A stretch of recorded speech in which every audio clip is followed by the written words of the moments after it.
अनपढ़ माँ। एक मध्यवर्गीय परिवार के एक लड़के ने 10वीं की परीक्षा में 90% अंक प्राप्त किए।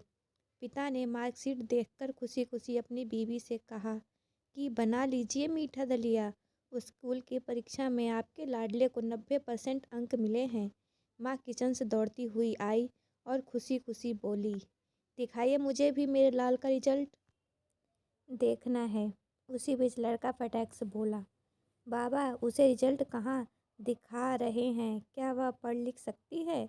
वह तो अनपढ़ है। दीप्ति भरी आंखों को पल्लू से पोंछती हुई माँ दलिया बनाने चली गई। यह सब पिता ने देखा और कहा, बेटा तूने बिल्कुल सही कहा। जब हमारी शादी हुई तो 3 महीने के अंदर ही तुम्हारी माँ गर्भवती हो गई। मैंने सोचा शादी के बाद ही कहीं घूमने नहीं गए, एक दूसरे को ठीक से समझे नहीं, चलो इस बार अबॉर्शन करवा के आगे चांस लेते हैं। लेकिन तुम्हारी माँ ने जोर देकर कहा, नहीं, घूमना फिरना और आपस में समझना यह सब कुछ बाद में। फिर तेरा जन्म हुआ। वे अनपढ़ थी ना,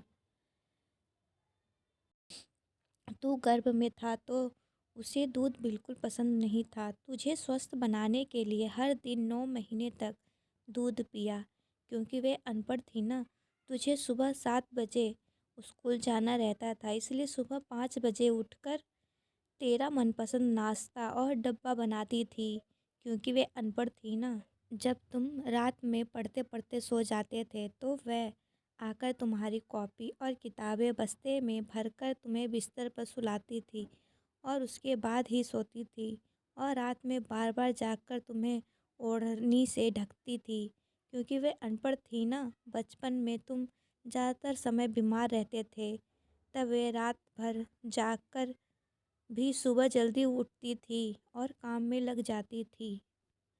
क्योंकि बेटा वे अनपढ़ थी ना, तुम्हारे लिए ब्रांडेड कपड़े लाने के लिए मेरे पीछे पड़ती थी और खुद सालों तक एक ही साड़ी पर रहती थी। क्योंकि वे अनपढ़ थी ना। यह सब सुनकर लड़का रोते रोते अपनी माँ से लिपटकर बोलता है, माँ मुझे तो कागज़ पर 90% अंक मिलते हैं, लेकिन आप मेरे जीवन की 100% बनाने वाली पहली शिक्षक हो। माँ मैं आज भी अशिक्षित हूँ और आपके पास पीएचडी के ऊपर भी उच्च डिग्री है, क्योंकि आज मैं अपनी माँ के अंदर छुपे हुए डॉक्टर, शिक्षित, वकील, ड्रेस डिजाइनर, बेस्ट कुक, इन सभी के दर्शन कर लिए। माँ मुझे क्षमा कर दीजिए। बेटा जो आपकी नज़र में पढ़े लिखे लोग हैं ना, वे सब पहले अपना स्वार्थ और मतलब देखते हैं, लेकिन आपकी माँ ने आज तक कभी नहीं देखा।